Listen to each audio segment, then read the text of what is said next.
Bom, boa noite, começando a gravação. Hoje é a aula do dia 18 de março, da disciplina de saúde ambiental. Começar a identificar, né, a gente saber do que está falando. A aula de hoje, ela se destina a duas atividades. Uma, nós vamos conhecer um pouco mais dos aspectos teóricos da saúde ambiental. Essa abordagem, ela é importante para vocês desenharem os projetos de vocês. E no final da aula, nós vamos falar sobre esses projetos. Então, ela é uma aula de 1h30, não de 2 horas, como nós tivemos na semana passada. Eu tenho uma apresentação que eu vou fazer, então eu vou dar uma aula conversando com vocês podem me interromper quando vocês quiserem, podem fazer perguntas, ou podem deixar as perguntas para fazerem quando eu termino uma sessão, ou quando eu termino tudo. A gente vai fazendo juntos aqui, não tem uma regra para isso. Quero que vocês se sintam à vontade. É uma aula que, como ela traz aspectos teóricos da saúde, ela pode interessar outras pessoas, vocês podem compartilhar depois com outras pessoas, por isso que eu deixei a parte do projeto para o final também. A gente já começar aqui na parte teórica inicialmente. Na aula passada, nós começamos a aula, primeiro abordando um pouco sobre a ementa, os conteúdos programáticos da disciplina, a metodologia, e o processo de ensino-aprendizagem, como ele vai acontecer durante esse semestre, e como vocês serão avaliados. Então, eu falei de um projeto que vocês precisam me entregar no dia 1º de abril, sugeri que vocês já começassem a pensar temas para esse projeto, e já estou conversando no WhatsApp com alguns grupos que entram em contato sugerindo, né, indicando alguns aspectos que gostaria de estudar, e a gente está construindo isso juntos. Então, uma ferramenta que vocês têm para conversar comigo é o WhatsApp, e eu estou disponível durante toda a semana. Tento responder na medida que for possível, né, mas geralmente não tenho demorado muito. E esses assuntos, né, que vocês vão trabalhar nesses projetos, eles são a partir de dados, que inicialmente eu tenho sugerido que sejam coletados em bancos de dados públicos na internet. Mas isso a gente vai conversar no final da aula com mais detalhes, e o que eu quero dizer agora é que as análises que vocês vão fazer desses dados com os temas que vocês vão escolher, elas demandam que vocês tenham um pouco de conhecimento na área. Então, a aula de hoje é para isso, para vocês terem um pouco mais de conhecimento da saúde ambiental, do que principalmente se estuda nela. Então, eu vou fazer uma apresentação.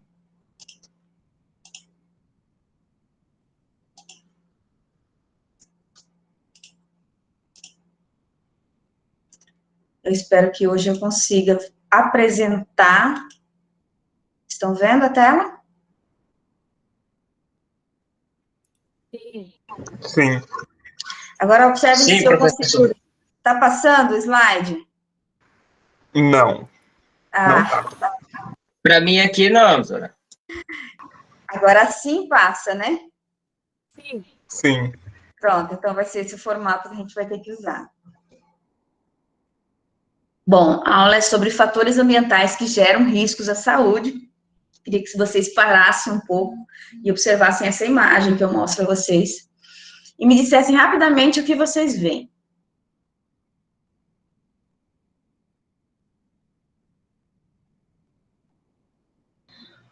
Um monte de frangos aglomerados comendo.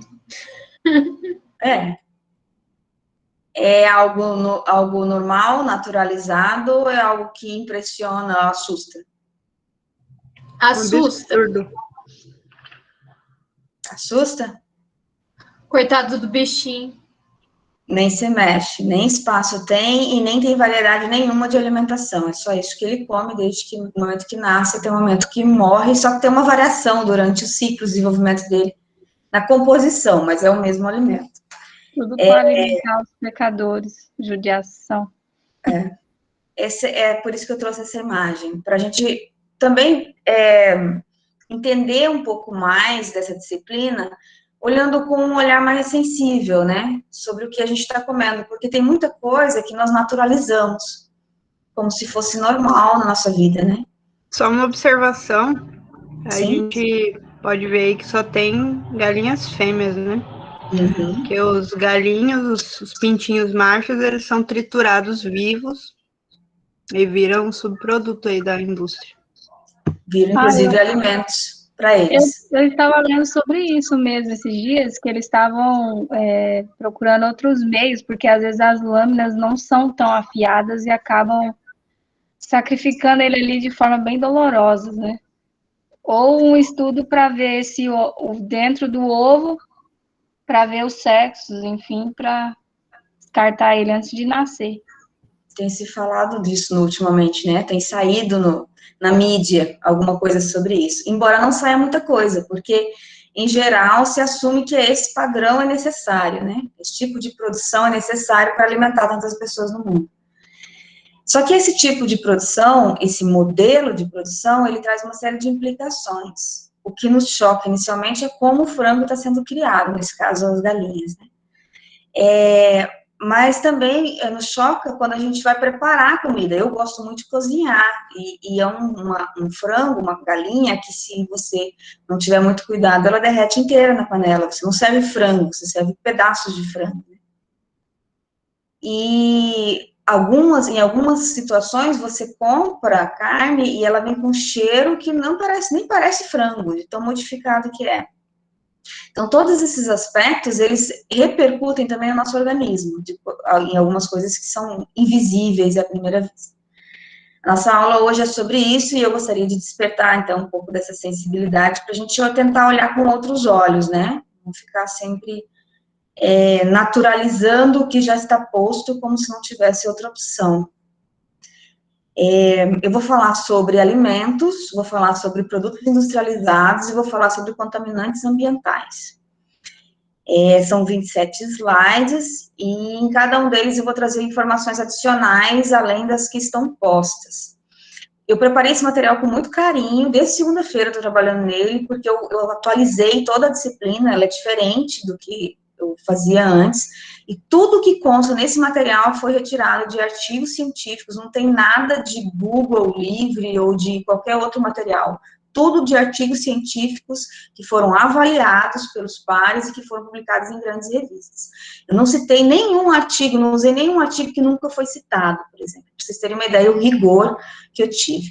Qual é o meu objetivo? É atualizar, porque são vários temas que você já conhece. A gente vai falar de alimentos, de açúcares, gorduras, por exemplo, vocês já conhecem, vocês já estudaram, vocês fizeram, por exemplo, disciplinas de bioquímica e sabem muito bem qual é a configuração de uma molécula, de um carboidrato, que é um amido, que é glicose, que é frutose, enfim. O que eu quero é atualizar esse tema e trazer alguns aspectos da conexão da saúde com o ambiente, que às vezes não são muito evidentes quando nós estudamos temas como esses. Então, o primeiro tópico é alimentos. Eu trago uma imagem que pode ser vista como, uau, que delícia, como pode ser avaliada com um pouco mais de crítica. Não, peraí, esse veneno, como diz minha mãe, eu não vou colocar dentro do meu corpo. Então, são várias possibilidades, inclusive uma terceira que é assim, não, eu estou muito acostumada com isso, mas eu não quero mais no futuro ingerir esse tipo de alimento. Por quê? Eu vou trazer, então, agora alimento por alimento, né? Primeiro, eu vou começar com soja. A soja sempre foi usada como alimento, nos países orientais, principalmente, de forma fermentada.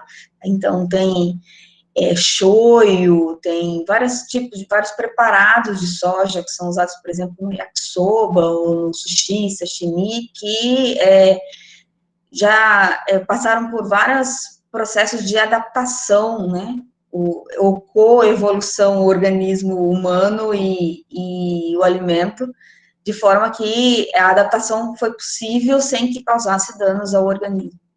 Acontece que nas últimas décadas aumentou muito o consumo de soja crua, no leite de soja, é muito servido a crianças, adolescentes, mas também adultos que são intolerantes à lactose ou que têm alergia a leite de vaca.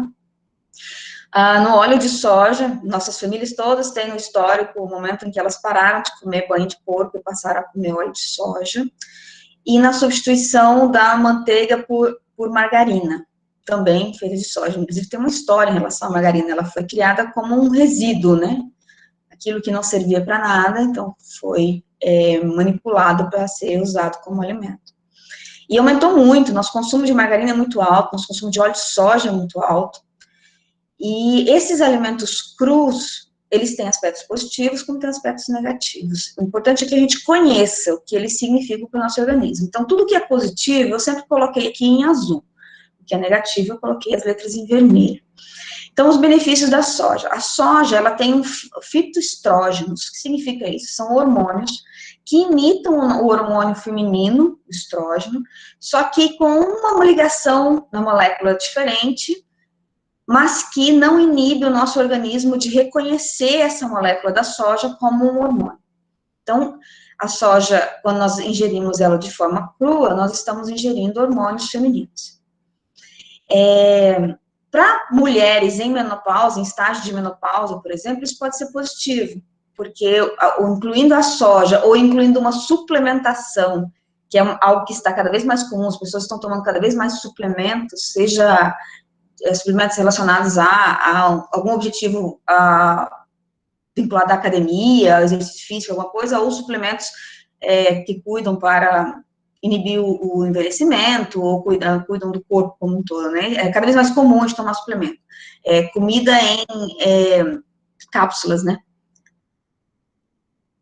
Então, deixa eu ver se tem alguém aqui.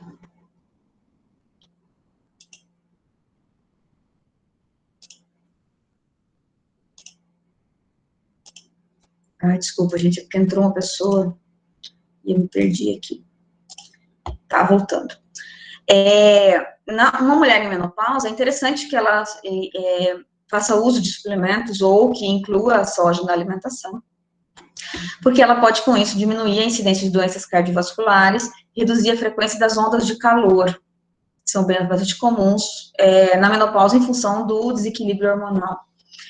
A soja também pode prevenir distúrbios cardiovasculares e metabólicos em pacientes com síndrome de ovários policísticos. A gente vai falar um pouco sobre isso hoje. É cada vez mais comum essa síndrome de ovários policísticos.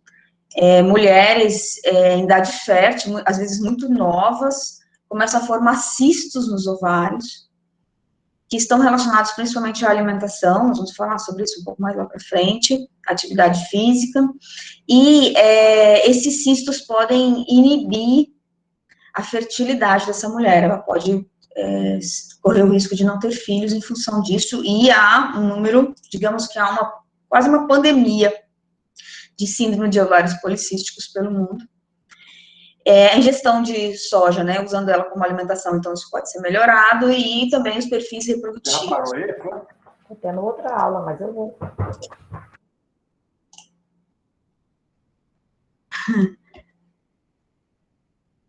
Tudo bem? Desculpa, professora, é que eu entrei agora, que eu estava em outra aula, cheguei aqui e esqueci de fechar o microfone. Tá. Clarice. Tá bom, Clarice. Bem-vinda. Desliga seu microfone, por favor. E a soja também possui efeitos protetores sobre o risco de câncer do endométrio e câncer do ovário. Endométrio, lembrando lá, quando vocês fizeram embriologia, é aquela camada de células que se forma no útero para guardar o embrião, para acamá-lo, né, para que ele possa implantar no útero. E a soja, nesse sentido, como alimento, ela é positiva em alguns aspectos como esse. Só que existem também malefícios da soja, justamente por se tratar de um alimento rico em fitoestrógenos, né? Então, ela pode gerar perda de libido e disfunção erétil, então, um problema que pode afetar a vida conjugal, né, ou dos namorados. O aumento do risco de os filhos do sexo masculino nascerem com hipospádia, que é uma abertura adicional na uretra, ou uma abertura na uretra fora da localização normal. Essa hipospádia, ela sempre existiu, só que o número de casos aumentou muito depois da década de 70, não só em função da soja, do uso da soja como alimento, mas também por causa da ampliação do uso de agrotóxicos. A soja como alimento também pode ter um efeito feminizante sutil em homens, como, por exemplo, o crescimento maior de mamas do que a genética projetou no organismo, uma redistribuição de pelos diferente, mais parecido com o de mulheres, a voz não engrossa nas mesmas proporções, em função de uma grande quantidade de soja consumida na infância. Em camundongos, ela provoca abortos espontâneos e redução significativa do número de filhos vivos em fêmeas grávidas. Isso significa que qualquer função do nosso organismo que dependa de hormônios dos estrógenos pode sofrer alterações quando a alimentação tem uma base de soja forte. Que soja, né? É o óleo de soja, a margarina que fazem isso, eles podem influenciar nisso certamente. Mas o mais importante são aquelas sojas que são usadas em substituição à carne, sabe? Aquela grande quantidade de proteína de soja, por exemplo, na alimentação, para pessoas que têm alimentação vegana ou vegetariana e que preferem substituir a carne por um alimento, então acabam muitas vezes inserindo muita soja na alimentação. Então, essas pessoas podem ter efeitos, ou no caso de crianças que substituem todo o leite por leite de soja. Então, isso pode acontecer. Então, esses são aspectos negativos da inclusão da soja na alimentação. Milho, nós sempre comemos milho, né, principalmente as populações do continente americano, que tinha uma influência muito forte indígena, né, de onde vem a tradição de comer tanto milho quanto a gente come. Mas acontece que nas últimas décadas mudou muita coisa em relação à produção de milho, como mudou em relação à produção de soja também, né. Além dela ter sido melhorada geneticamente, existe milho e soja que são transgênicos, e eles são produzidos com altas doses de agrotóxicos, e eles foram incluídos em uma série de alimentos. Eu vou voltar um pouquinho, né, falando da soja, comparando aqui com o milho. Se vocês pegarem as embalagens de vários alimentos, vocês vão ler lá traços de soja, traços de milho, né, quer dizer, eles são usados em vários alimentos, então nós comemos muito soja e milho sem perceber que nós estamos comendo. Acontece que, em relação ao milho, ele produz frutose, que é o açúcar da fruta, numa proporção grande, consideravelmente grande. E, devido às altas produções de milho, né, as safras grandes que houve nos Estados Unidos de milho, a indústria passou a produzir xarope de milho, que é um alimento com alto teor de frutose, e começou a utilizar ele como adoçante, primeiro como um mel de milho, e depois começou a incluí-lo nos alimentos, substituindo a sacarose, que é o açúcar da cana-de-açúcar, né? Que é a combinação de glicose e frutose. Então, a quantidade de frutose que passou a ser ingerida, ele é muito superior à quantidade que nós já estávamos ingerindo historicamente, né? Então, esses alimentos, eles são agora mais ricos nesse tipo de açúcar, e um tipo de açúcar que o nosso organismo sempre teve contato em doses muito menores, porque comíamos frutas. Tem que lembrar que as frutas que nós comemos hoje, elas foram melhoradas para serem doces, que originalmente as frutas quase não eram adoçadas, né, quase não eram doces. E essa quantidade grande de frutose, ela tem provocado uma série de alterações metabólicas nos organismos. No Brasil, não é tão usado ainda o xarope de milho nos alimentos. É muito comum nos Estados Unidos. Eu fui atrás de rótulos para dar uma olhada, mas eles existem nos refrigerantes, no ketchup, por exemplo, que tem xarope de milho, aparece, e no rótulo, né?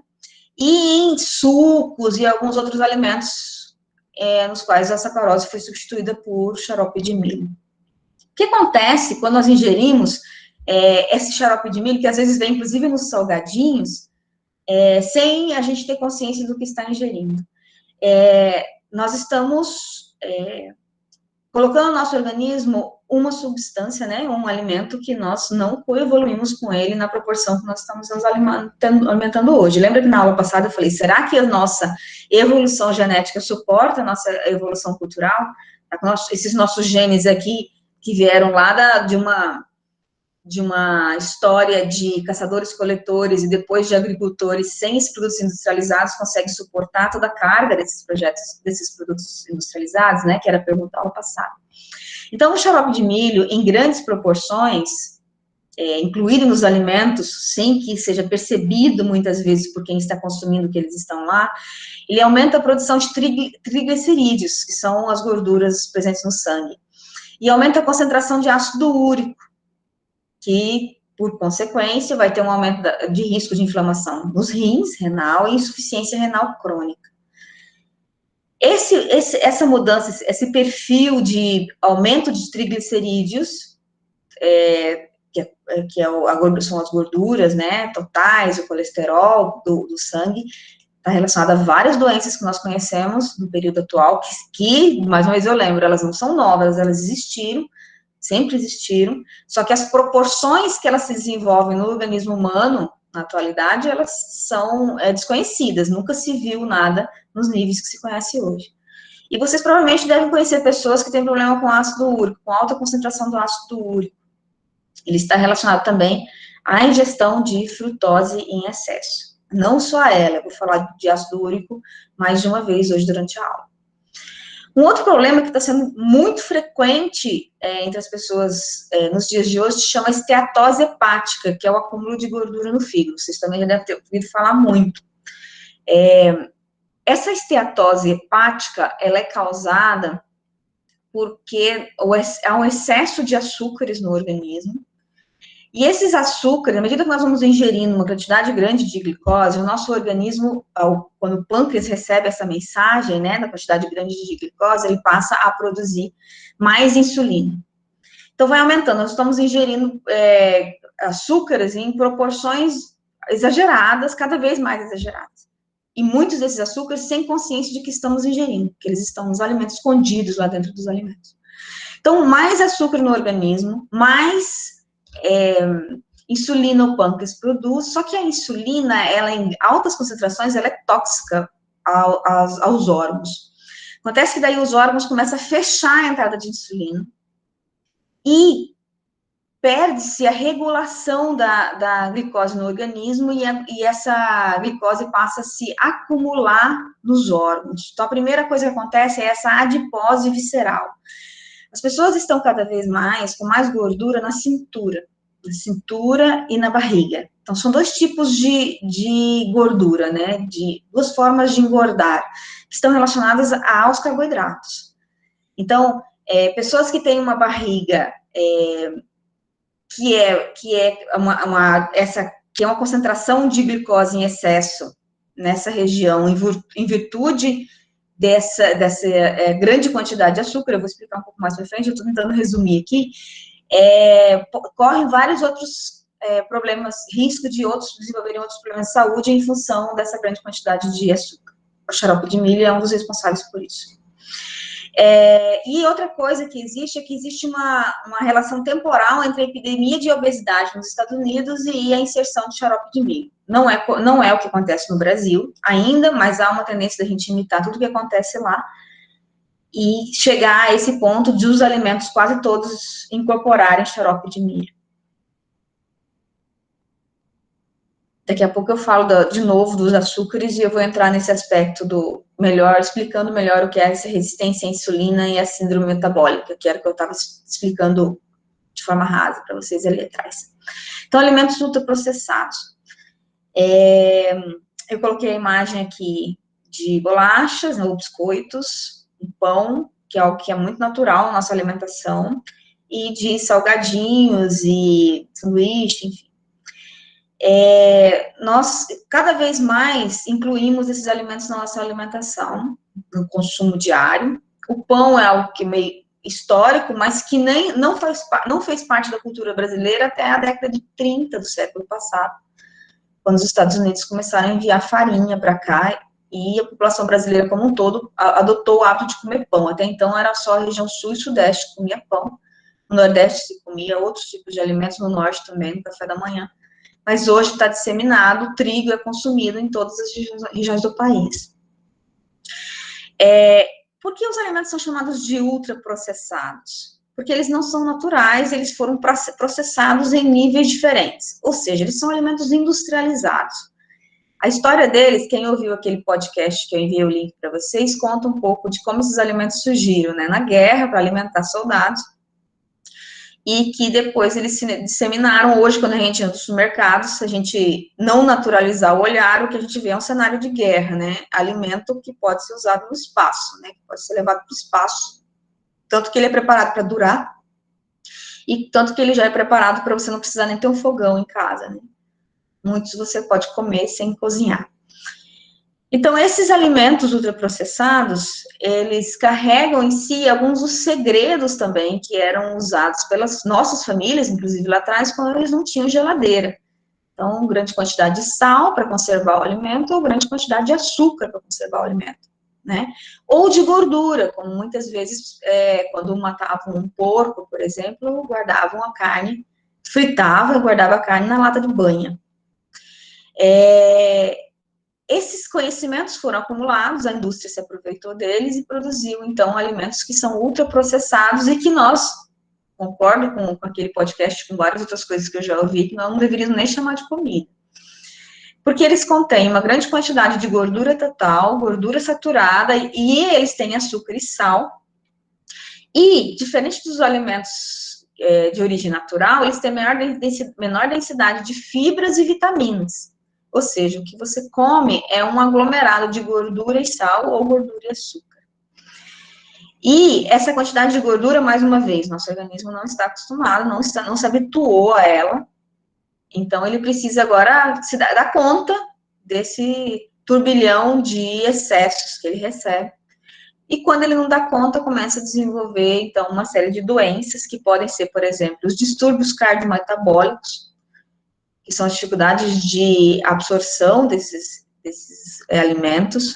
Então, pode gerar acúmulos de gorduras, como obesidade, a hipertensão, então é uma perda do equilíbrio da pressão arterial, e a dislipidemia, que é a elevação de colesterol e triglicerídeos no plasma, e a diminuição de níveis de HDL, que é o colesterol bom, que contribui para a arteriosclerose, que é esse esquema que eu mostro aqui, que é quando as artérias começam a encher de cálcio e gordura, e que impedem a passagem do sangue, e que pode gerar complicações sérias, e inclusive levar a pessoa, né, o paciente, a óbito. A gente conhece tudo isso. Vocês já ouviram falar muito sobre colesterol, vocês já ouviram falar muito sobre gordura total, que é gordura saturada, né? Quais são as formas de gorduras mais saudáveis. O que se sabe é que um aumento de 10% na proporção de alimentos ultraprocessados na dieta é associado a um aumento de 12% no risco de câncer e 11% no risco de câncer de mama. Então, mulheres obesas ou com sobrepeso têm maior risco de desenvolver câncer de mama, homens obesos ou com sobrepeso têm maior risco de desenvolver câncer de próstata. Essas pessoas têm maior risco de desenvolver diabetes do tipo 2, também têm riscos de ter hipertensão e doenças associadas. Por exemplo, a que eu citei no slide anterior, que é a esteatose. Só que, o que é importante nesse slide, nos próximos que eu vou mostrar para vocês, é que muito do conhecimento que se tinha sobre gorduras e açúcares vem mudando com o tempo. A gente ficou muito tempo assustado com gordura, e agora nós chegamos na fase de ficar muito assustados com os açúcares. Então, eu vou trazer 3 fases da pesquisa com gorduras. Eu trago nas imagens aqui um azeite de oliva, uma colher com banho de porco e embaixo uma vasilha com manteiga. Então, a primeira fase das pesquisas, lá na década de 50, 60 mais ou menos, se entendia que uma dieta gordurosa eleva os níveis de colesterol no sangue, gerando doenças cardiovasculares. Pronto, simples. Comeu gordura com bastante colesterol, então gordura animal, vai desenvolver doenças cardiovasculares. Lembrando sempre que as doenças cardiovasculares são as mais letais depois da Covid nos dias de hoje. Antes elas estavam em primeiro lugar. As gorduras saturadas de origem animal e derivados devem ser substituídas por gorduras poliinsaturadas, óleos vegetais e peixes. Então era o que se conhecia, isso não mudou necessariamente, mas a compreensão foi ampliada. Isso fez com que muitas pessoas deixassem de comer gorduras animais para se alimentar de carnes brancas, né, e substituíram a banha e a manteiga por óleos vegetais, de origem vegetal. Numa segunda fase das pesquisas, depois da década de 90, se entendeu que diferentes tipos de alimentos ricos em gorduras saturadas podem ter efeitos diferentes na saúde. E se começou a entender que o que acontece com uma população, por exemplo, europeia, quando ela se alimenta de gordura, é diferente do que acontece com a população japonesa quando se alimenta da mesma gordura. E o que acontece com um indivíduo, quando ele se alimenta de gordura, pode ser diferente do que acontece com um outro indivíduo. Então, aquela primeira fase da pesquisa, que passou uma régua, falando tudo para todos é igual, nessa segunda fase se começa a se entender que não necessariamente. Ou seja, algumas pessoas podem se alimentar de gorduras saturadas, outras não tanto. Se entendeu também que as alterações do LDL, colesterol ruins, não são uma medida real da doença cardíaca em si, que há outros fatores, então, conjugados que influenciam na geração de uma doença cardiovascular, não necessariamente só o colesterol ruim. Porque o que aconteceu é que toda vez que sai uma pesquisa, ou várias pesquisas com informações como essa, gera um reboliço na sociedade e algumas pessoas escolhem um extremo. E, dentre a população do mundo inteiro, depois de todas essas pesquisas, houve pessoas que pararam de comer alimentos que tinham colesterol. Só que o colesterol ele é importante para o organismo, né? Até para a formação de neurônios ele é necessário. O que não pode é incluir colesterol em excesso, né? O colesterol ruim em excesso no organismo. E, então, as pesquisas começaram a olhar para essas pessoas que pararam de ingerir colesterol, o LDL, e começaram a observar que ele era necessário. E que não era só ele, que muitas pessoas que ingeriam grandes quantidades, né, que se alimentavam com alimentos riquíssimos em colesterol em grande quantidade, não desenvolviam doenças cardíacas. Então, peraí, tinha que parar e analisar melhor o que estava acontecendo nessa alimentação, que diferenciava os grupos, né? Além dos fatores genéticos que predispõem um organismo a doenças cardiovasculares ou não, né? A terceira fase das pesquisas, que é a fase atual, se entendeu que os triglicerídeos, ou seja, não só o colesterol ruim, mas todas as formas de gordura no sangue, são um indicador-chave para medir o risco de doenças cardiovasculares. São todos, não mais só o colesterol. E que os níveis de triglicerídeos diminuem com uma dieta pobre em carboidratos, não em gorduras, necessariamente. Então, não tinha mais que substituir a gordura animal pela vegetal, quer dizer, a gordura por óleos, né? E não tinha mais necessariamente que retirar da alimentação só aqueles produtos ricos em LDL, né, em colesterol ruim. Mas tinha que modificar a dieta a ponto que existisse um equilíbrio entre gorduras, que podem ser de origem animal, e os carboidratos, que não sejam em excesso e que não sejam ultraprocessados, ou seja, que não sejam refinados, como farinha branca, como arroz branco, que são alimentos que perderam todas as fibras no processo de industrialização. Então, aqui está a chave que amarra com tudo que eu falei até aqui. Então, a partir da compreensão atual, se vê essa mudança e se amplia a complexidade da compreensão. Cada indivíduo é um indivíduo, cada cultura é uma cultura, ou seja, existem fatores genéticos que predispõem o indivíduo, existem fatores culturais que estão muito associados ao que se come, né? Arroz, feijão e bife, salada se come no Brasil, principalmente. Da nossa cultura, né? Mas também teria que olhar para outros fatores, para combinação entre gorduras e carboidratos, para se ter uma avaliação do que esse organismo tem como componentes que podem conservar a saúde ou que podem levar ao adoecimento, principalmente por doenças cardiovasculares, que é a principal causa de morte. Outros conhecimentos que avançaram nesse período foi em relação a outras gorduras, por exemplo, as gorduras trans. Eu aposto que você já deve ter ouvido falar muito sobre as gorduras trans. Elas foram criadas industrialmente para conservação, para serem usadas pela indústria, para conservação, para ampliar a conservação dos alimentos, ou seja, elas não são comida, são formas de deixar o alimento mais resistente.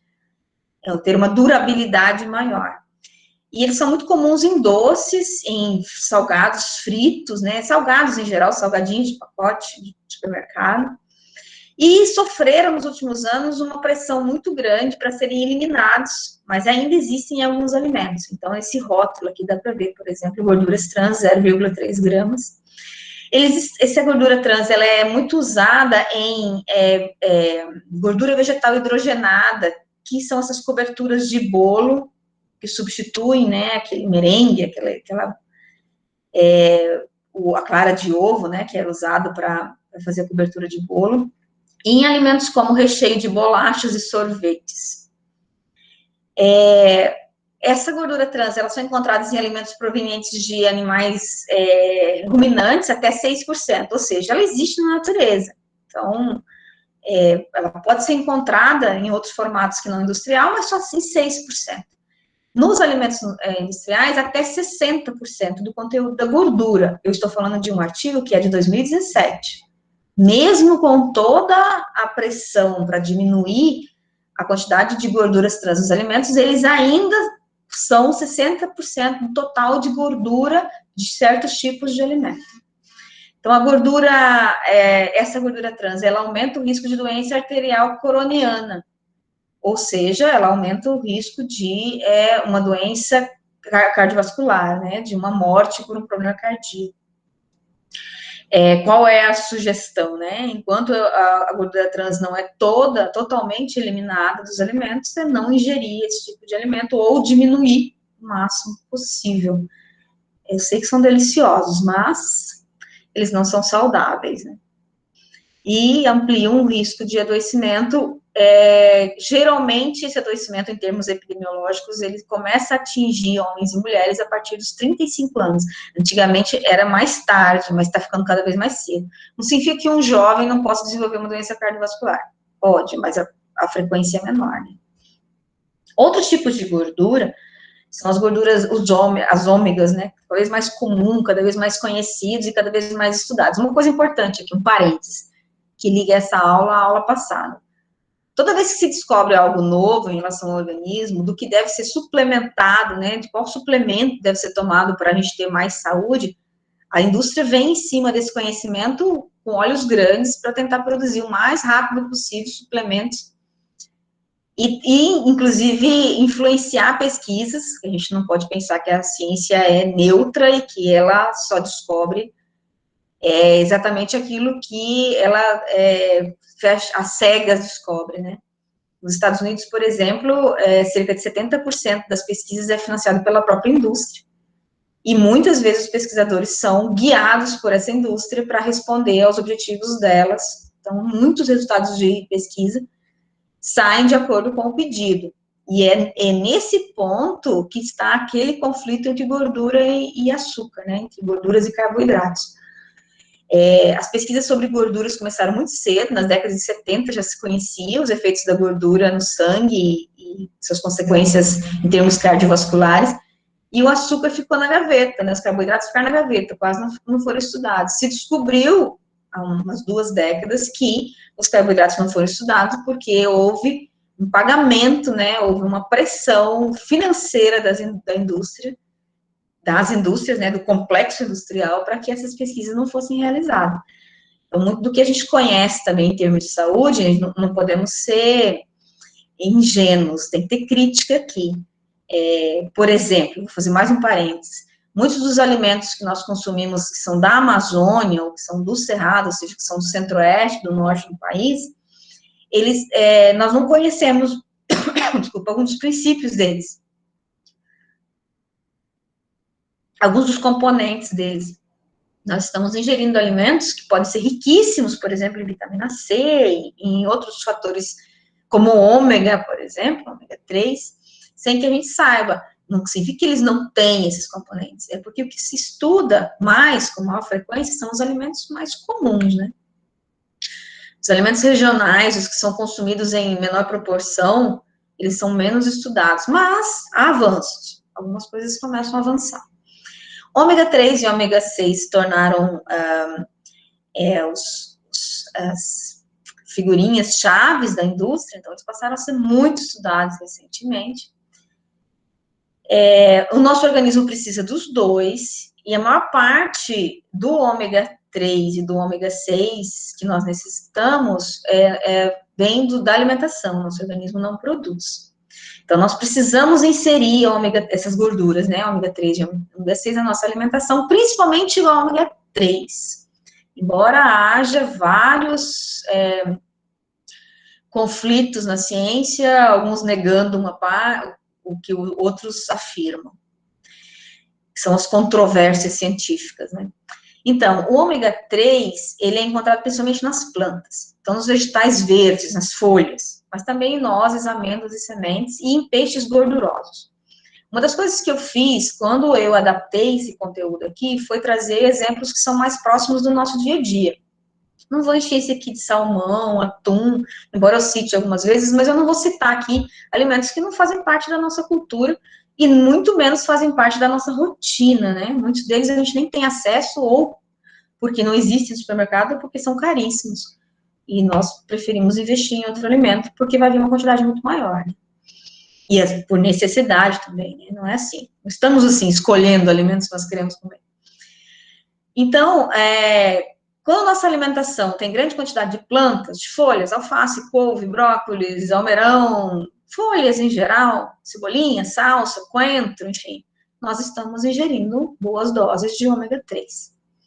Esse ômega 3 no nosso organismo, ele é essencial para o desenvolvimento do sistema nervoso desde o feto. Então, uma mulher grávida deve comer grandes quantidades de plantas e boas doses de peixe, mas não excessivas, porque precisa lembrar que todos os peixes têm mercúrio no organismo, principalmente aqueles que se alimentam de outros peixes, né?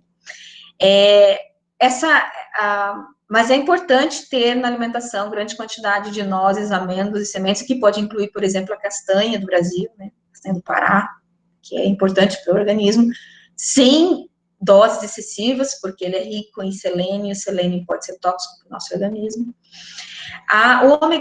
O ômega 3 é importante para atenuar a inflamação. Agora, uma coisa importante. Primeira vez que aparece a palavra inflamação. Nós estamos, literalmente, sempre inflamados. Inflamados porque nossa alimentação não é natural. Então, tudo que nós ingerimos, em termos de carboidratos, que vem no refrigerante, ou no pão, né, com a farinha super refinada, ou no arroz, que também perdeu, né, porque é puro amido, perdeu todas as fibras, todos esses alimentos que nós nos acostumamos, porque não é da nossa geração a incorporação deles à nossa dieta, mas já vem mais algum tempo, né, da geração anterior, ou 2 gerações atrás, então nós naturalizamos o consumo deles. Esses alimentos no nosso organismo, quando eles são em excesso, eles produzem inflamações nos nossos órgãos. Então, de certa forma, nós estamos sempre inflamados. Isso é um problemão, porque a base da maior parte dos tipos de câncer, o início, a origem, são as inflamações. Essas inflamações, elas derivam principalmente do excesso de carboidratos e do excesso de gorduras, da falta de atividade física, mas também de ômega 6, que eu vou falar daqui a pouco. Quando a gente ingere uma alimentação rica em ômega 3, a gente pode atenuar essas inflamações, ou seja, deixar o organismo mais saudável, diminuir o risco de desenvolvimento de um câncer no futuro. Em pessoas idosas, a ingestão de ômega 3, que é muito comum, é muito receitada a suplementação de ômega 3 para pessoas idosas no Brasil, ele reduz a perda muscular e previne a resistência sistêmica à insulina e melhora os lipídios no sangue. Vou de novo falar disso aqui, ó. Resistência à insulina faz parte de uma síndrome que nós chamamos de síndrome metabólica. Eu fiz uma colinha para conseguir explicar isso melhor para vocês. Essa parte técnica não é muito minha área. Então, quando nós ingerimos uma grande quantidade de açúcar, como eu falei alguns slides atrás, nosso organismo entende, o pâncreas entende que é necessário produzir uma grande quantidade de insulina, porque a insulina é usada para sintetizar esses carboidratos e para abrir as portas para os órgãos, para eles assimilarem esses carboidratos, para não ficar circulando uma grande quantidade, por exemplo, de glicose no sangue, que é responsável pela glicemia, que é responsável por diabetes do tipo 2. Acontece que, como a insulina ela é tóxica para os órgãos, então os órgãos começam a se fechar essa grande quantidade de insulina que fica circulando no sangue. E muito da gordura passa a ser, muito dessa glicose passa a ser acumulada nos órgãos. Então, é o que forma a gordura no fígado. Gordura no fígado não é formada por excesso de gordura na alimentação, mas por excesso de carboidrato na alimentação. Principalmente frutose, por isso que eu citei lá no milho, porque a frutose, ela é nova para o nosso organismo. Sacarose nós ingerimos há mais tempo, que é uma mistura de frutose e glicose. Quando os órgãos começam a acumular gordura, ela não se acumula só no fígado, ela começa a acumular na parte externa dos órgãos, ela começa a acumular na região subcutânea, então por isso que os corpos enchem, né, porque por baixo da pele há um acúmulo grande de gordura, e principalmente o que eu já falei, que é aquele acúmulo de gordura no abdômen. Se vocês olharem fotografias de homens e mulheres 30 anos atrás, de públicos, assim, vocês vão ver quantas pessoas eram magras. Principalmente quanto elas tinham pouca gordura no abdômen, porque hoje muitas pessoas são magras, mas possuem gordura no abdômen. Por que algumas pessoas engordam como um todo e outras pessoas engordam só o abdômen? Isso é determinado por questões genéticas. Então, a forma que os adipócitos, né, que são as células adiposas, acumulam a gordura, se elas se multiplicam ou não, é determinado por uma via genética. Em algumas pessoas, eles se multiplicam, então cresce em grande quantidade a gordura em toda parte do corpo, geralmente quando há muito consumo de carboidratos na região do abdômen. Outras pessoas só acumulam gorduras na parte interna, ou seja, são magros, falsos magros.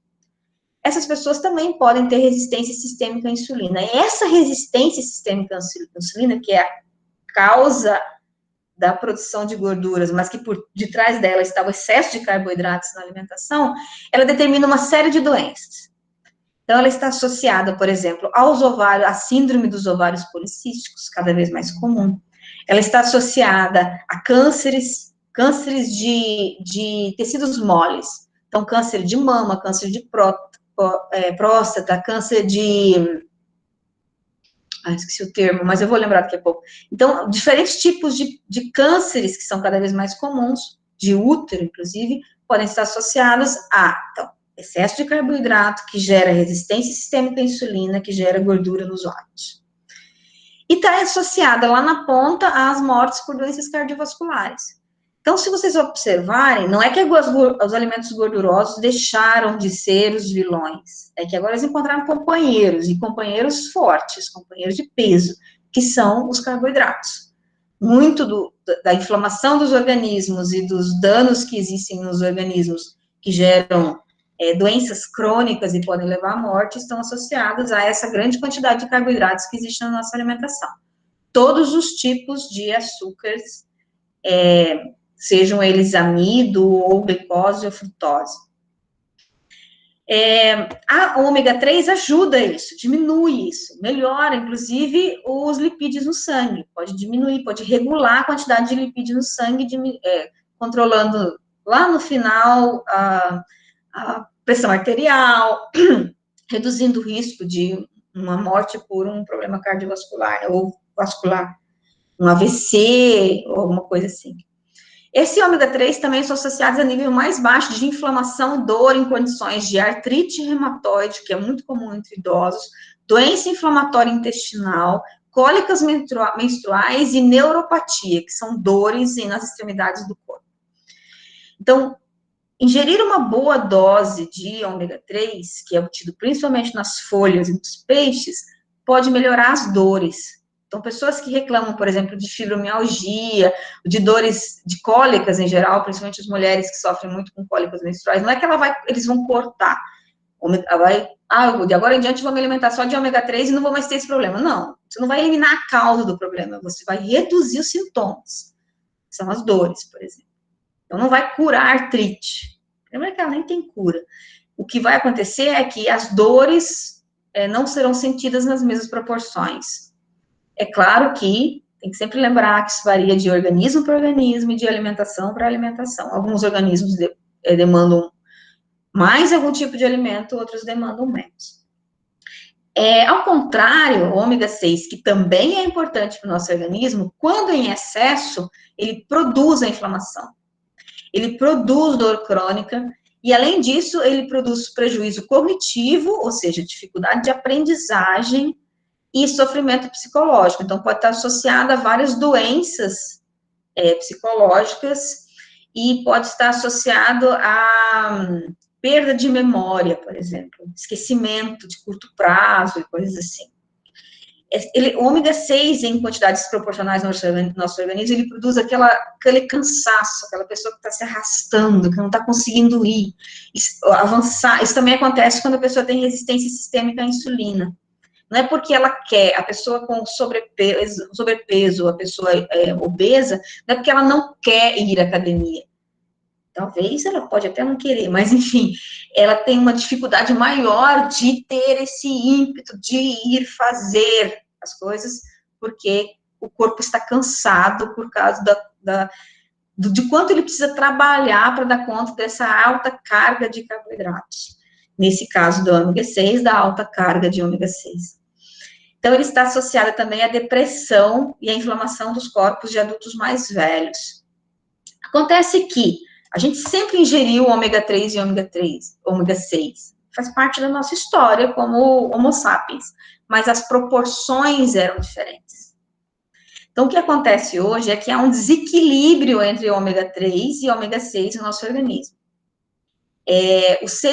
Nós, seres humanos, evoluímos com uma dieta que continha, esses são ácidos graxos, tá? Em proporções iguais, em quantidades iguais no organismo. Então, 1 por 1, por exemplo. Para cada uma molécula, ou 1 grama, ou a dosagem, né, a unidade de medida que você quiser usar, de ômega 3, se ingeria também 1 de ômega 6. Só que a nossa dieta mudou tudo isso. Hoje, a média mundial é de 1 para 16. É claro que varia, né? Cada lugar é de um jeito, cada pessoa é de um jeito, então não dá para encontrar um número aqui exatamente. Uma média, uma ideia, uma estimativa. Então, ao invés de ser 1 por 1, a gente está ingerindo 16 vezes mais ômega 6, que é o que causa inflamação, que é o que causa dores, que é o que causa problemas ao organismo. A gente aumentou desproporcionalmente a quantidade de ômega 6. É crítico esse desequilíbrio no caso da gravidez e da lactação e na prevenção de doenças crônicas, ou seja, a mãe, durante a gravidez, por meio da circulação útero-placentária, ela manda muito mais ômega 6, que é o tóxico, para o feto. Quando ela amamenta, ela manda, né, passa muito mais a partir do leite materno para a criança. E para ela própria, ou qualquer outro adulto, a quantidade excessiva de ômega 6 cria riscos para as doenças crônicas. Para vocês terem uma ideia, eu coloquei aqui 2 bois. Um que está no pasto e um que está se alimentando de ração. Eu falei no slide anterior que ômega 3, que é o saudável, ele existe em maior proporção nos alimentos com folhas verdes e em peixes. Quando nós comemos a carne de um boi criado no pasto, nós ingerimos uma quantidade menor de ômega 6, que é o tóxico, do que quando nós comemos a carne de um boi criado em confinamento, se alimentando de ração. Então, qualquer animal que se alimente só de folhas, principalmente se essas folhas tiverem variedade, tiverem uma diversidade, não é o caso do Nelore aqui no pasto, né? Porque ele está comendo só uma espécie de capim. Mas se tiver uma diversidade maior, por exemplo, às vezes um pé de manga ou alguma outra árvore que esse animal também consiga se alimentar das folhas e dos frutos, ele vai produzir na carne e no leite doses menores de ômega 6 e maiores de ômega 3, ou seja, esse alimento vai ser mais saudável, vai ser menos tóxico ao nosso organismo. Quando o alimento do gado, ou do frango, ou do porco, não inclui folhas verdes, ele produz grandes quantidades de ômega 6, que é tóxico. Mesma coisa com o frango, os ovos ou a carne. Se é um frango, por exemplo, uma galinha caipira, um galo, né, enfim, criado no pátio, comendo folhas, variedade de folhas diferentes, ele é mais saudável, em proporções gigantes, a diferença é gigante em relação ao frango daquela primeira imagem, daquele primeiro slide, que se alimenta só de ração, sem folhas verdes. Isso acontece também com peixes. Então, se os peixes são importantes alimentos, né, oferecem mais ômega 3 alimentação, depende. Se for peixe de tanque alimentado com ração, não necessariamente. E por que eu coloquei lá no slide anterior peixes gordurosos? Porque a gente está falando de uma gordura, a gente está falando de um ácido graxo. Ele se acumula na gordura dos animais. Os ovos são riquíssimos, porque os ovos são uma grande fonte de gordura na gema, né? Então, não adianta também o peixe ser peixe gorduroso se ele é um peixe de tanque, que se alimentou de ração. Ele pode até ser de tanque. O que já diminui algumas qualidades da carne, né? Desenvolve menos músculos, enfim. Mas o que importa é a qualidade da alimentação desse peixe. Salmão, por exemplo, que é consumido no Brasil como fonte de ômega 3, ele geralmente vem de produções de pisciculturas, né? Na Argentina e em alguns outros países. Então, não necessariamente eles são ricos em ômega 3, como se espera. Em síntese, eu trouxe aqui as comparações de alguns alimentos para vocês terem uma ideia.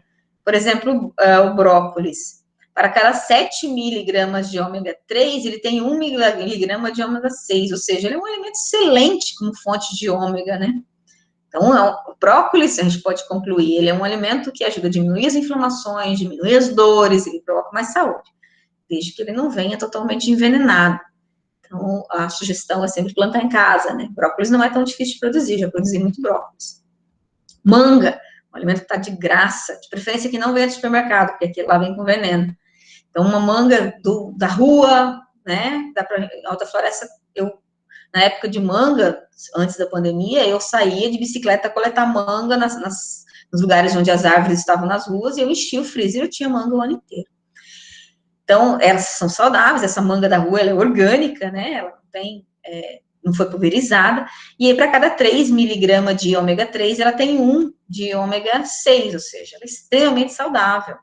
Lembrando que 1 por 1 é o ideal, quando tem mais ômega 3, é mais saudável ainda. As sementes de linhaça, aqui eu trouxe justamente para mostrar para vocês, porque como a indústria também se aproveita muito disso. Sementes de linhaça são 4 por 1, ou seja, é muito mais saudável, em termos de equilíbrio ômega 3 e ômega 6, comer brócolis. Mas o que as pessoas que entendem um pouco desse tema estão fazendo é investindo em sementes de linhaça e outros alimentos que são caros, que o acesso é dificultado, e que demandam uma mudança na cultura alimentar. Não que isso seja ruim, necessariamente, mas que é trabalhosa, e que algumas pessoas acabam não mudando, alterando sua dieta para incorporar mais ômega 3, porque dá trabalho, porque é uma coisa nova que não conhece. Então, não necessariamente é preciso comer linhaça para equilibrar ômega 3 e ômega 6, isso é só mais uma opção. Alface, por exemplo, tem um erro aqui, não, tá certo, 2 miligramas de ômega 3 para 1 miligrama de ômega 6, ou seja, ainda está no lucro comer alface. Lembrando que é melhor plantar em casa, ou comprar orgânico, ou ganhar do vizinho, né? Compartilhar, você planta uma coisa, o vizinho planta outra, vocês trocam. Tudo isso é possível, produzir alface também não é difícil, dá para produzir até em garrafas PET. O atum, é claro que não necessariamente esse enlatado, ele é um dos alimentos mais ricos que existe, que é peixe, né? E é peixe gorduroso. Em ômega 3, então ele tem 25 para 1, de ômega 3 para ômega 6.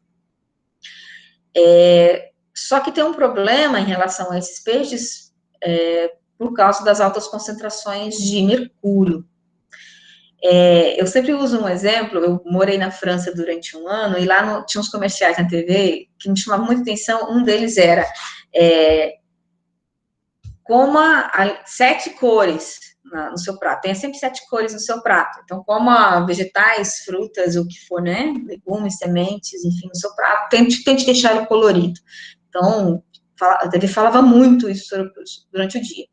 E outra coisa que uma das campanhas era coma peixe no máximo 2 vezes por semana, não mais que isso. E no Brasil, a gente sempre ouviu coma peixe pelo menos 2 vezes por semana. É porque lá já existe uma preocupação muito maior com o mercúrio. O mercúrio lá tem origem industrial. Nós vamos falar sobre mercúrio hoje. Aqui ele tem origem principalmente em garimpos e na agricultura. Mas, de qualquer forma, é interessante comer um peixe de vez em quando, não necessariamente o atum. Não significa que o peixe, o matrinchã, o piau, o, sei lá, a traíra não tenha uma quantidade maior de ômega 3. Talvez tenha. Talvez a gente não tenha tido acesso a esse estudo ainda com esses resultados, ou talvez esse estudo ainda não tenha sido feito. Feijão vermelho. Não quer dizer que os outros feijões não sirvam, mas que esse foi estudado. Ele é 2-1. Quer dizer, existem possibilidades de enriquecer a alimentação com ômega 3, com alimentos variados, de preferência que sejam verdes ou peixes. Tá, agora eu vou falar dos carboidratos, que é algo que eu já vim trazendo informações sobre eles, né? Conhecimento atual sobre carboidratos. Eu trouxe 3 imagens: pão, cuscuz e uma tapioca. Tem muito esse questionamento, mas o que é melhor eu comer no café da manhã, né? Se eu não posso mais comer pão, porque tem outros problemas associados ao pão, além da farinha refinada, que é o crescente número de casos de pessoas com alergia a glúten, né? Que tem aumentado também porque, em decorrência do melhoramento genético do trigo. Ele foi melhorado para produzir cada vez mais glúten. Glúten é o que dá a liga, a farinha, para fazer o pão. Ele foi melhorado para isso e as pessoas se tornaram cada vez mais intolerantes. Há também estudos que relacionam ao uso de herbicidas na produção de trigo. Pra vocês terem uma ideia, a semente vem envenenada, o solo é envenenado, o trigo é semeado, aí ele recebe mais 2 doses de veneno até ele estar no ponto para ser colhido, e aí ele é envenenado para ser colhido, para ele secar, que é o secante, que é o mesmo herbicida que foi usado durante todo o processo. Ou seja, ele é colhido envenenado e ele vai para a indústria envenenado e produz farinha envenenada. E tem estudos que relacionam isso também às dietas cetogênicas, né? As pessoas que têm alergia a glúten, pode estar associado não só à maior quantidade de glúten, né, da presença maior de glúten na farinha, mas também dessa associação com a grande quantidade de herbicidas que vem no trigo. Diminuir o trigo na alimentação só traz benefícios. Eu já vou falar do integral. Então, os carboidratos, a porcentagem de energia da dieta é menos importante do que o tipo de carboidrato para o risco de doenças crônicas. Eu vou repetir isso. A porcentagem de energia na dieta é menos importante do que o tipo de carboidrato para o risco de doenças crônicas. Ou seja, não, eu comi o dia inteiro hoje. Pronto, eu aumentei meu risco de doenças crônicas.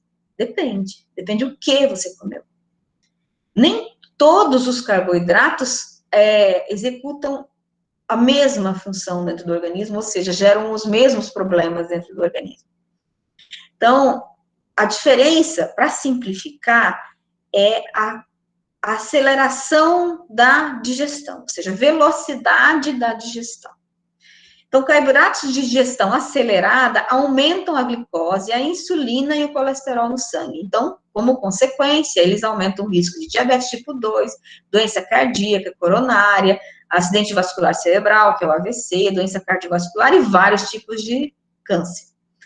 Sabe quando você come pão em um dia e no dia seguinte você come cuscuz no café da manhã? Pão, se você comeu ele 7 horas da manhã, é bem capaz que às 8h30, 9 horas, você já esteja com fome de novo. Cuscuz, talvez você vai ter fome só às 11 horas da manhã. Quer dizer que eles têm uma diferença calórica? Não necessariamente. A questão é o quanto foi refinado esse carboidrato, ele determina a velocidade da digestão. Então, o pão, a farinha é muito refinada, né? Ela é extremamente branca e fina. Quer dizer, não tem fibras. As fibras foram totalmente eliminadas. isso acelera a digestão vai ser mais rápida, as moléculas são menores, é mais fácil para o organismo, e aumenta numa concentração grande, rápida no sangue, a quantidade de glicose.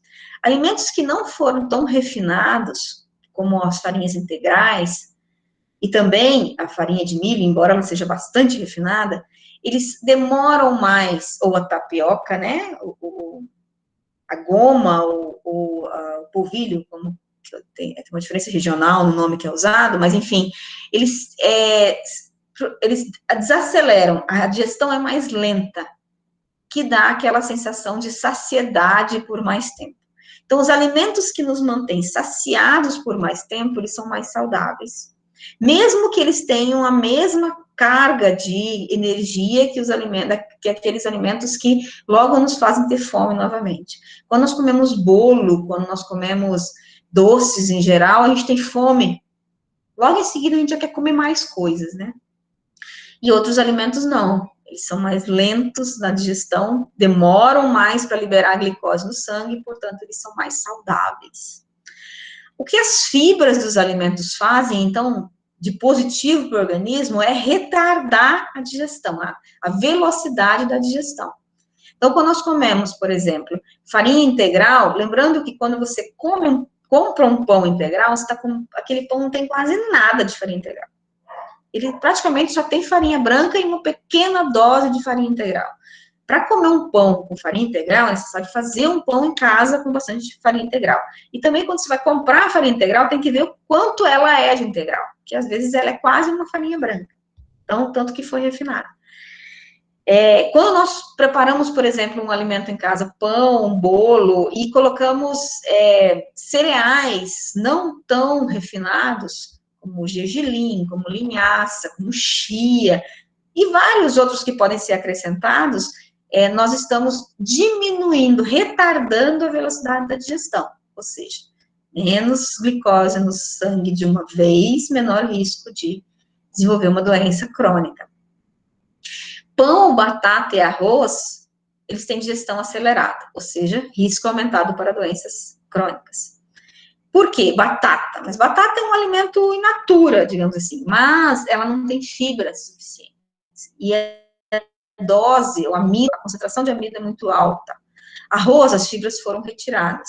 Então, o ideal é, se for incorporar novos alimentos, que sejam alimentos com fibras. Eu até brinquei, outro dia a gente estava falando sobre manga, e aí ninguém gosta de manga comum, né? Todo mundo, não, manga comum tem muita fibra, né? É mais saudável, embora a gente não consiga digerir todas aquelas fibras, né? Muitas são eliminadas inteiras, mas ela desacelera a digestão, então ela é mais saudável.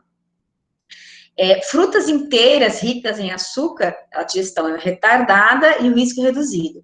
Aqui, um aspecto super importante, não fazer suco da fruta, mas comer fruta. Tem 2 aspectos negativos, ou até mais, quando se transforma uma fruta em suco. Primeiro que você adiciona açúcar, né, sacarose. Açúcar, a fruta já é, sei lá, umas 600 vezes mais doce do que ela era naturalmente, ou talvez muito mais que isso. Mas ela já vem doce, mas nós temos o hábito de acrescentar açúcar ao suco. Então, esse é o ponto negativo. Você já vai ingerir mais energia, e açúcar é desses alimentos de digestão acelerada. A sacarose é a digestão acelerada. Portanto, aumenta o risco de doenças crônicas. Outro fator. Batendo a fruta no liquidificador, você vai picar muito. Quanto mais você bater, mais vai ser picadas as fibras. Vai reduzir a quantidade de fibras desse alimento e vai acelerar a digestão. Outra coisa, quando você chupa laranja, por exemplo, você vai chupar 2 laranjas, 3. Quando você toma suco de quantas? 6, 8. Então, você aumenta muito a ingestão de frutose, que é o açúcar da fruta e que está associado lá à esteatose, né, a gordura no fígado, gordura nos outros órgãos e aumento do risco de doenças cardiovasculares. Então, frutas devem ser comidas cruas e deve-se comer frutas todos os dias, quanto maior a variedade, melhor. De preferência, não essas ameixas ou pêssegos ou peras que a gente compra e deixa 2 meses na geladeira e elas ainda estão lá inteiras. De preferência, frutas que sejam da região. Agora vamos voltar ao nosso conhecimento de biólogos, né? Nosso organismo se adapta ao lugar, ao clima, temperatura, como as plantas fazem, ou, né, qualquer outro ser vivo. Nós nos alimentarmos de frutas que são do bioma onde nós estamos, é muito mais adequado do que nós nos alimentarmos de frutas de fora do bioma. Então, na Amazônia, a gente tem uma riqueza enorme, muitas frutas que a gente nem conhece, e que, quando compradas, por exemplo, na feira, ou quando plantadas no quintal, ou quando coletadas na floresta, vem sem veneno, geralmente. Então, vem sem agrotóxicos, você está comendo um produto orgânico. E devem ser inseridas em todas as refeições, não só no café da manhã, comer uma fatia de mamão, mas de preferência, pelo menos durante 6 vezes ao dia, comer uma fruta. Legumes, grãos integrais, massas, pão com massa fermentada de longa fermentação, que são esses fermentos biológicos, produzidos, por exemplo, com batatinha, eles têm digestão retardada. Então, feijão é extremamente rico em fibras. É um alimento, o feijão, como faz parte da nossa cultura, é um alimento extremamente saudável. Ele deveria ser comido todos os dias, de preferência com variação. Um dia um preto, um dia o feijão carioquinha, né? Outro dia o feijão vermelho, um feijão branco, um pouco de lentilha, de ervilha, né? Outras leguminosas seriam incorporadas, não ser todos os dias o mesmo feijão. O arroz, só se for integral. Senão é melhor eliminar ele da alimentação, porque ele acelera a digestão. E aí você comeu feijão para desacelerar a digestão e você come arroz que acelera. Já não fica, o resultado não é positivo. Baixos níveis de atividade física contribuem para a resistência à insulina, quer dizer, tudo isso, né, não adianta só escolher o alimento, é preciso se exercitar. E eu não vou entrar em detalhes aqui, mas os exercícios contribuem para vários outros fatores, eles não servem só para emagrecer, eles ajudam na digestão, eles ajudam inclusive em questões mais subjetivas, como, por exemplo, dão ânimo, dão disposição para escolher que alimento preparar e que alimento comer, né? Nós vivemos uma vida tão acelerada que muitas vezes a gente não come, a gente engole, não sabe nem o que está engolindo. Principalmente quando se assiste, quando você está na tela do celular enquanto come. Você não sabe o que está comendo, você perde em qualidade, que você não sabe o que está comendo em termos de qualidade, você perde em quantidade, porque você come sem saber em que momento você vai parar, porque não está concentrado no que está fazendo. Os açúcares adicionados aos alimentos durante a fabricação são grandes vilões. Então, eles geram obesidade, aumento de triglicerídeos, doença hepática gordurosa não alcoólica, que é a esteatose que eu falei antes, colesterol total, pressão arterial e outros fatores de risco para doenças cardiovasculares. Do que eu estou falando? Estou falando de refrigerantes, estou falando de cerveja, estou falando de sucos, que vêm adoçados de fábrica, mas não só eles, mas de todos os outros alimentos sólidos, que vêm com açúcar adicionado. Eles aumentam os riscos para essas doenças. Tem uma mudança na legislação brasileira, que deve ter uns 8 anos, mais ou menos, que obrigou a indústria a diminuir açúcar, lentamente, nos alimentos. E eu ouvi várias pessoas reclamando que agora quando comprava alguma coisa, tinha que acrescentar açúcar. Ou seja, lembrando, nós somos um dos países no mundo que mais se alimenta, que tem a maior dose de açúcar na alimentação. O quarto, se eu não me engano, no mundo que mais come açúcar, onde cada indivíduo ingere mais açúcar. E aí, antes de eu entrar no tópico 2, agora eu quero saber de vocês. Tudo bem? Acompanhando? Dúvida? Em que posso ajudar? Alguma pergunta? Bom, professora, por enquanto está de boa, mas ali no chat eu acho que tem perguntas. Deixa eu dar uma olhada. Uau, como vocês escreveram. Que bom. Professora, só um minuto, sobre a disciplina ainda, a matéria teórica. Questão do colágeno, né? As pessoas falam, vendem uma propaganda, colágeno em pó, em cápsula, e aí esses dias eu estava vendo também na gelatina. E eu cresci, tutano de boa, enfim. Mas isso não tem nada a ver, né? Tem tudo a ver. Tudo a ver. O colágeno, ele entrou nessa brecha que a indústria achou para industrializar o natural.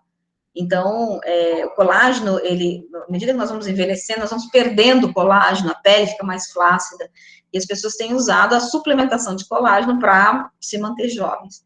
O que é colágeno, assim como o que é gelatina? É mocotó. Então, comer pés de boi, comer pés de porco, pés de galinha, equilibrar a quantidade de colágeno no nosso organismo. Não é necessário você comprar o colágeno e tomar ele em cápsula.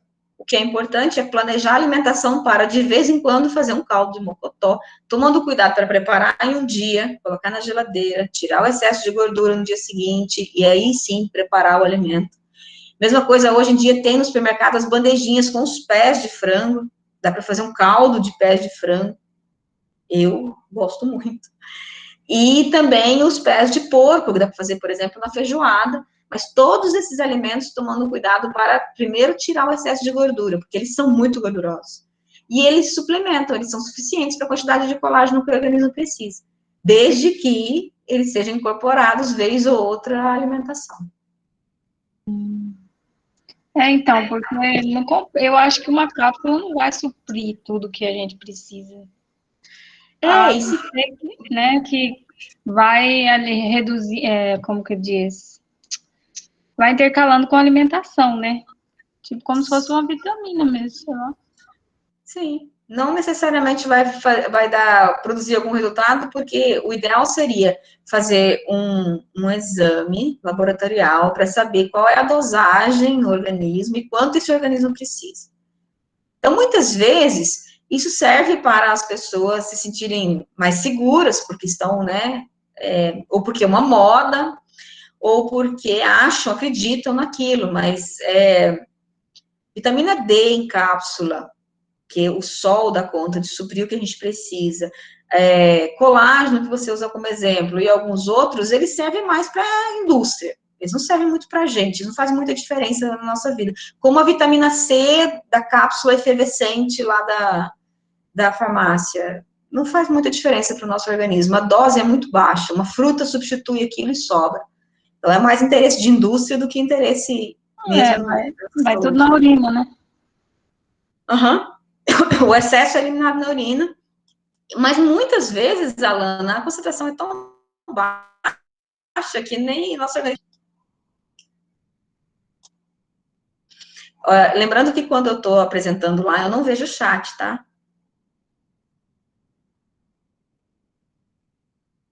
Estou lendo o que vocês escreveram aqui. Acho que não são perguntas, né? A Alana escreveu comer alface com talo. Acho que duas coisas importantes. Alface é um alucinógeno. Alface, noz moscada são alucinógenos. Em grandes concentrações podem até produzir algum efeito no organismo. E por isso que a gente come alface depois dá um soninho, né? Tem pessoas que usam chá de alface para bebês ou mesmo para adultos, porque ele alivia a tensão, porque é um alucinógeno em concentrações baixas. Todos os alimentos, o ideal é comer com o talo. Todas as verduras, rúcula, couve, alface, todos, de preferência, comer o talo, que é onde tem a maior quantidade de fibras. Mais que isso, quando a gente come frango ou outras carnes que vêm com cartilagem, é importante comer a cartilagem porque ela tem altas concentrações de cálcio, que é outra coisa que nem estou falando na aula de hoje, mas nós temos perda de cálcio, e o cálcio só é reposto ao nosso organismo se a gente faz atividade física. Se a gente toma cápsulas de cálcio, as pessoas idosas tendem a ter esse hábito, né, ou são indicadas por médicos, a tomar a suplementação de cálcio, o organismo só absorve se tiver atividade física. Sem atividade física, sem absorção de cálcio. Sem vitamina C, sem absorção de ferro. Então, as coisas estão conjugadas, elas são como elas vêm no alimento, elas não podem ser separadas, como elas vêm nas cápsulas ou nos alimentos industrializados. Tipo, adicionado vitamina tal no leite em pó.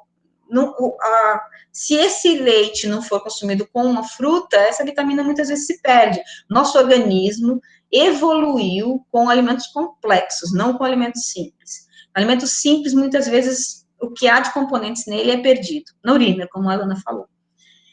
E outra coisa, por exemplo, uma asa de frango, muitas vezes é possível mastigar um pedacinho daquele osso mais mole. Os nossos ancestrais, lá, né, milhares de anos atrás, eles mastigavam os ossos. É importante que a gente tenha esse hábito de mastigar tudo que for possível no alimento inteiro, né, em termos de cartilagens ou ossos, porque a gente vai adicionando, então, também cálcio ao nosso organismo. Mas, importante, tem que ter atividade física. É muito bom, planta alface no quintal, planta alface em garrafas PETs, planta rúcula, tudo isso produz muito fácil. Só porque nós perdemos o hábito de fazer, porque nós nos acostumamos a comprar no supermercado, mas produz muito fácil. Nossa, gente, já são 9 horas. Ou melhor, já vai dar 10 horas. Vamos falar sobre os projetos, então, e o restante da aula eu faço na próxima aula, porque o nosso horário já vai acabar. Tem mais alguma pergunta sobre o conteúdo?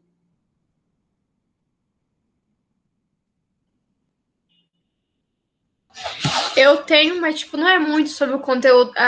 Você falou sobre o brócolis, que dá de plantar em casa. Como é que faz? Tipo, tem que comprar semente? Eu nunca vi semente vendendo pra cá. Tem nas lojas de produtos agropecuários, geralmente tem as sementes. O segredo do brócolis é a época certa. Ele tem que ser semeado quando as chuvas estão acabando. Em Alta Floresta, as chuvas começam a acabar em abril e maio.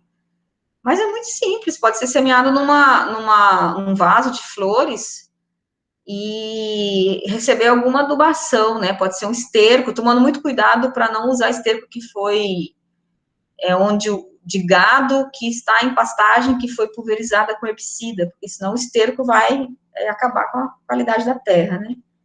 Do solo. E aí, pode ser uma adubação química também, um NPK, que é nitrogênio, fósforo e potássio. Em Alta Floresta se usa um que é 10, 10, 10, que é 10 de cada um, mas tem uma outra fórmula que é 4, 14, 8, que também pode ser usada, mas nunca em excesso, em pequenas quantidades. E ureia, também é uma forma de adubar. Mas se você for plantar na sua casa, pega a terra embaixo de uma árvore que tenha humus, né, que tenha matéria orgânica, é suficiente, não precisa de adubação mais que isso, e planta num lugar que pegue sol. Professora, Oi? puxando o gancho aí, eu gosto muito de agrião, só que a gente vai comprar, os agrião tá tudo feio, murcho. Será que dá certo colocar na bacia? Tipo, eu compro na quinta-feira, boto na bacia. Ele vai sobreviver, né? Hidropônico. Você pode fazer muda, inclusive, quando você compra agrião, depende do tipo, né, que não tem só um tipo de agrião, mas aquele mais comum, ele vem com raízes. Você pode fazer muda, pode colocar no solo, ele é um agrião d'água. Eu sei isso, gente, eu fui agricultora, tá? Meu pai plantava verdura, eu sei plantar verdura. Ele é um agrião da água, ele precisa de muita água. O segredo dele é esse, sol e água. Se estiver chovendo, tem que colocar um sombrite por cima dele, senão ele não aguenta o excesso. Muita água ele mela, pouca água ele não vai, tem que achar o equilíbrio da água dele. Mas é fácil cultivar agrião, não é difícil, não. Mais alguma pergunta? Uma coisa que eu não falei lá, que eu acho que é super importante, são os condimentos. Praticamente tudo que a gente coloca na comida, tipo cebolinha, salsa, coentro, hortelã, orégano, sálvia, todos esses condimentos são alimentos que previnem câncer. Todos. Eles têm a capacidade de diminuir esqueci o termo agora, que é a migração dos capilares sanguíneos em direção ao tumor, eu esqueci o termo, mas enfim. Então, todos esses alimentos que são muito fáceis de ser produzidos em casa, é muito fácil ter cebolinha, muito fácil ter salsa, coentro, tudo isso dá para plantar em vasos, em garrafas PETs, desde que tenha sol e água, não excesso de sol, de preferência pegue só o sol da manhã, coloque em lugar que pega só o sol da manhã, e não coloque perto de muros, os muros ou paredes, não coloca as plantas perto de muros e paredes, porque eles esquentam muito e as plantas podem não avançar. Mas, enfim, são muito fáceis de cultivar e é importante que eles estejam todos os dias na alimentação. Certo? Mais alguma pergunta? Não? Então, vou falar com vocês sobre os projetos.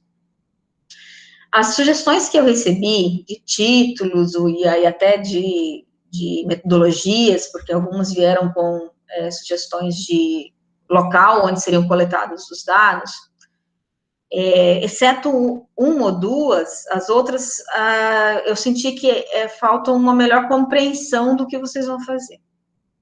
Primeiro que eu acho que não é legal começar pelo título, mas sim começar pelos dados que existem. Infelizmente, nós estamos no período de pandemia, e vocês não têm como aplicar questionários. Então, se vocês tivessem essa possibilidade, vocês poderiam fazer estudo sobre qualquer coisa. Só que nós temos uma limitação. Nós só podemos fazer estudo sobre aquilo que tem dados na internet. Ou se nós criarmos um formulário Google que a gente consiga distribuir, que vocês consigam distribuir ele em tempo recorde e ter várias pessoas respondendo em tempo recorde, ou seja, que vocês consigam fazer um mutirão e obter uma grande quantidade de respondentes, que eu acho que é um pouco arriscado, porque talvez vocês planejem a pesquisa e depois não conseguem coletar dados suficientes e aí a pesquisa fura, né? Então, de seguro, o que a gente tem são os dados da internet. Na próxima aula, eu vou concluir essa aula de hoje, não falta muita coisa. Eu achei que fosse conseguir concluir hoje, mas enfim, é muito conteúdo, né? Muita informação, não deu. E vou apresentar para vocês alguns caminhos para vocês coletarem dados. Se eu não conseguir finalizar, eu vou deixar gravado uma aula com caminhos, né? Para vocês percorrerem, ou quais dados estão disponíveis e onde. Algumas conclusões já de partida. Vocês não vão encontrar dados atuais. Não tem dados de 2020. Não tem dados de 2019 para quase nada. Os dados são mais antigos. Por que os dados são mais antigos? Primeiro que já faz parte dos sistemas de informação terem um certo atraso, exceto para doenças que são emergenciais, como o Covid, que sai todo dia. As outras doenças, geralmente, elas têm um certo atraso. Não o atraso que nós estamos vendo agora, porque já faz mais de um ano que o Ministério da Saúde deixou de ser operacional, né? Ele não funciona, nós temos um Ministério que não funciona. Então, o DataSUS deixou de ser atualizado, uma série de dados que existiam no DataSUS não estão mais lá, então houve modificações também, a gente não tem mais acesso às mesmas coisas. Por exemplo, eu tinha acesso à Pesquisa Nacional de Saúde via IBGE, não tenho mais, só tenho acesso via DataSUS, e lá no IBGE tinha muito mais informações. Então, alguns dados foram retirados, a gente não tem mais acesso a eles, e dados novos não foram acrescentados. Enfim, em síntese, vocês vão ter que trabalhar com dados mais antigos. Tem casos, tem doenças que o dado mais recente é de 2012, ou coisa assim. Tudo bem, de preferência trabalhem com dados mais recentes, mas se não tiver, podem trabalhar com esses dados mais antigos. Sem problema, a gente pondera, olha, naquela época a população era tal, as condições eram tal, e manda bala na análise. O que vocês vão fazer com esses dados? Vocês vão fazer uma projeção do que essas informações que vocês têm em mãos poderiam causar em termos de doenças a uma dada população, ou seja, quais são os riscos. Vocês não vão ver nesses dados os riscos. Vou dar um exemplo. Vamos supor que vocês definem que vão estudar o consumo de alimentos gordurosos entre brasileiros, e o dado que a gente tem é de 2013. Ou entre matogrossenses. Nem tudo a gente tem dados municipais, muitas vezes os dados são regionais ou por estado. Então, mas vamos supor que vocês decidiram estudar no Mato Grosso o consumo de carnes gordurosas. E aí vocês podem fazer os recortes. Olha, eu quero estudar só no rural, ou eu quero estudar só no urbano, eu quero estudar só entre mulheres, ou só entre homens, ou eu quero estudar só entre jovens, ou só entre idosos. Esses recortes vocês podem fazer na maior parte dos dados. Aí vocês vão fazer, então, uma tabela com as informações sobre o consumo de carne gordurosa. Então, quantas pessoas consomem, ou qual é o percentual da população que consome, esses dados existem. Feita essa tabela, agora vocês vão fazer um estudo na literatura para ver que riscos essa população corre. Vocês não vão comprovar que ela vai ter doença, ou não vão relacionar esses dados com as doenças que eles já têm. Não. Vocês vão trabalhar com risco, ou seja, se 40% da população come carne gordurosa, esses 40% da população tem risco de. De onde vem as informações do risco? Dos artigos que vocês vão ler, de outros lugares que vocês vão se atentar. Quais serão os cuidados? Por exemplo, se vocês decidirem que vão estudar só o consumo de carne gordurosa em população rural, então o ideal é que essa literatura que vocês vão acessar para ter as informações sobre os riscos, né, que doença que podem surgir em decorrência disso, é importante que sejam estudos rurais, porque há similaridade entre o rural, mesmo que seja uma pesquisa lá dos Estados Unidos. Mas é legal que seja de rural, porque hábitos rurais, embora eles estejam cada vez mais próximos dos urbanos, eles ainda contêm algumas diferenças. Se for só mulheres, a mesma coisa. Então, é legal trabalhar só com dados de mulheres, os dados teóricos, a parte bibliográfica, né, a parte que vocês vão encontrar na literatura. Então, o que eu gostaria que ficasse bem claro para vocês é isso. Se vocês obtêm um dado ambiental, vocês vão projetar uma informação do que pode vir a acontecer nessa população em termos de saúde, ou em termos de doença. Dá para trabalhar com, por exemplo, dados mais complexos, que estão mais distantes da saúde, que não se consegue ver causa e efeito. Por exemplo, perda da biodiversidade com adoecimento. Ou restauro florestal com melhoria da qualidade de vida. Dá para trabalhar com isso, só que é mais subjetivo, porque não é causa e efeito, é determinante e consequência. Eles estão mais longes, né? Não está tão próximo aquilo que causa, por exemplo, gordura e colesterol, né? Alto. Está próximo. Mas é possível fazer isso também. Então, é possível projetar riscos para uma população que vive num lugar que foi amplamente desmatado. Só que você tem que ter informações de desmatamento. Nós temos acesso a essas informações de desmatamento. Eu mostrei algumas coisas na aula passada para vocês e eu vou explicar melhor isso para vocês. Nós temos acesso a informações sobre queimadas. Então, dá para pegar as informações de quantos focos de incêndio que teve num determinado ano ou em um determinado período, nos últimos 10 anos, né? Pode escolher esse período. Em alta floresta, por exemplo, em Cáceres, no Cuiabá, ou no estado, ou na Amazônia.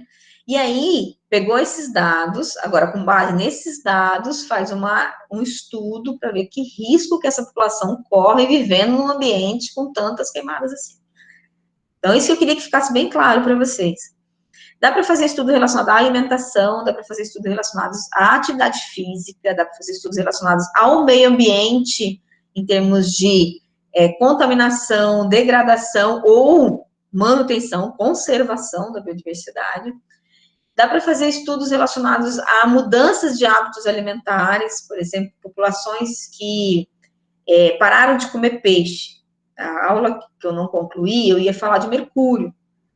Ainda vou falar na próxima aula, enfim. Algumas populações ribeirinhas da Amazônia estão tendo que parar de comer peixe ou diminuir drasticamente a quantidade de peixe. Então, se tiver informações sobre isso, são mais difíceis de adquirir, mas a gente pode procurar. Quando vocês vêm com uma ideia, eu, às vezes, respondo, espera, eu vou pensar.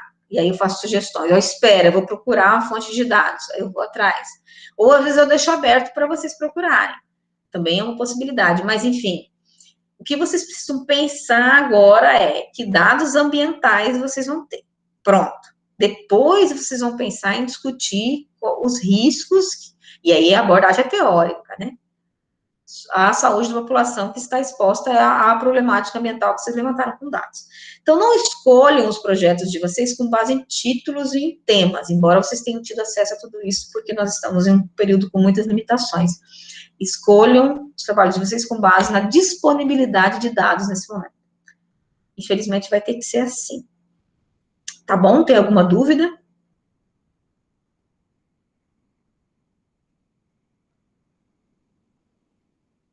Professora, quem não tem grupo pode fazer seu artigo sozinho? Pode fazer sozinho. Pode fazer sozinho, pode fazer em dupla e pode fazer em trio. Tá bom, obrigada. Pode fazer em quarteto? Pode o quê? Fazer em quarteto, tipo em 4? Não. Em 4 não, porque aí se eu abrir, os grupos vão aumentar muito e eu não sou muito adepta a grupos grandes. Aumenta o risco de ter uma pessoa que não faz nada. Então, 1, 2 ou 3 pessoas.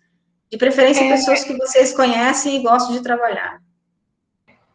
E o modelo, como é que vai ser, prof? Tipo, um Isso relatório? Não, vai ser um artigo, vocês vão fazer um resumo científico, primeiro um projeto, são 2 atividades, primeiro um projeto para coleta de dados, depois um artigo para análise dos dados coletados. Todos os modelos eu vou passar para vocês, e vou explicar detalhadamente nas próximas aulas.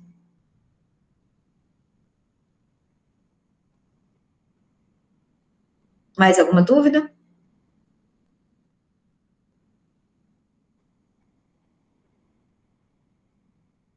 Não? Se tiverem mais dúvida, pode me perguntar, tá? Pode falar comigo no WhatsApp, eu respondo. A gente está tendo um monte de reuniões, mas sempre surge um espacinho para eu responder.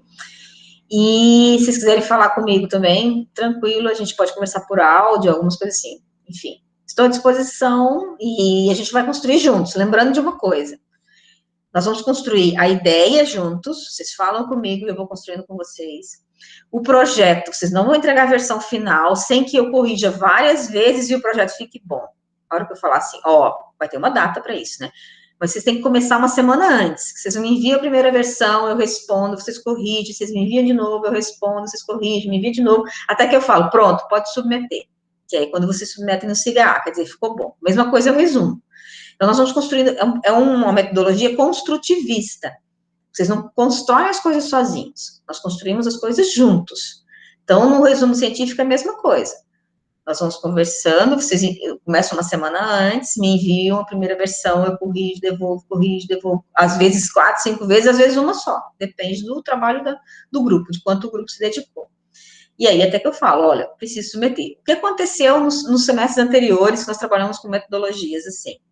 Alguns grupos não conseguiram entregar na data, porque começaram em cima da hora. Não é um trabalho que você começa hoje para entregar amanhã, é um trabalho que você começa com 10 dias de antecedência ou uma semana de antecedência, porque precisa desse prazo para amadurecer esse trabalho e nós trabalharmos juntos e conseguimos finalizar juntos na data de envio. Então, é importante vocês ficarem atentos a isso. Tá bom? Dúvidas? Não? Posso finalizar a aula? Por mim, sim, professora. Tá bom, Marceliana. Então, até a semana que vem, aqui, nesse lugar, mas durante a semana a gente continua conversando. Tá bom? Tá bom, boa noite, prof. Boa noite, fiquem bem, se cuidem. Tá séria a situação em Alta Floresta, viu? Se cuidem.